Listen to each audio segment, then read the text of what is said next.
If you've been to Sioux Falls, you probably recognize the outside of the state penitentiary, but this is what it looks like inside, with the old prison housing 638 male inmates at the end of October. This is the West Hall. There are 133 6x9 cells in this area of the prison. Well, this is a unique cell in that it is a single cell. We probably only have one or two of those left in the institutions. Almost all the cells are double cell capacity, as you can see by the next cell.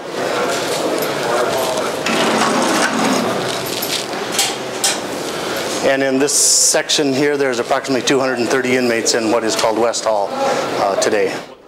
Who goes where here is a science in itself. Our goal is to place predators with predators and potential victims with like folks.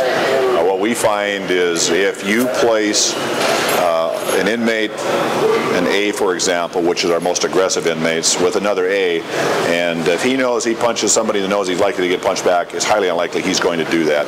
So it's really breaking it down pretty simply, but that's the philosophy behind the AIM system. The inmates eat here in assigned seats, 3 meals a day, starting at 5:30, 10:20, and 4:30, 3,000 calories a day, no seconds allowed. The prison has its own chapel. 7 religions are recognized, including Wiccans and Asatru and Native American religions, which were preparing for a sweat ceremony on this day.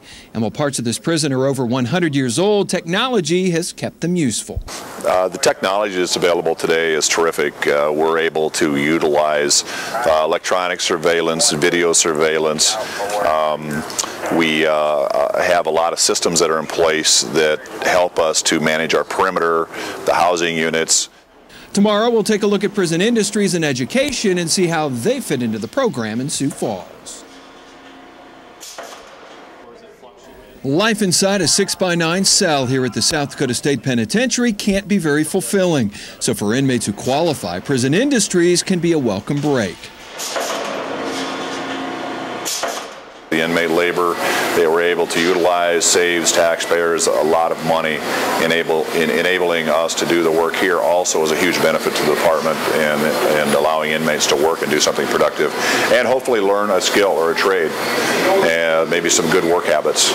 So when they're released, they know what it's all about, to hold a job down and to work all day, get up early and come to work and work till the end of the day and put in an honest day's work.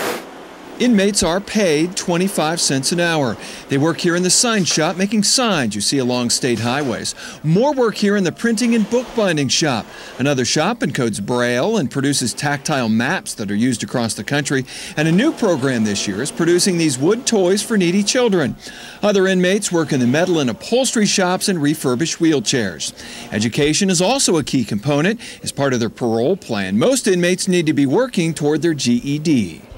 You know, if these guys can come in here and do the hard work that's necessary and obtain their GED while they're here, they stand a much more likely chance of becoming gainfully employed once they're released from prison.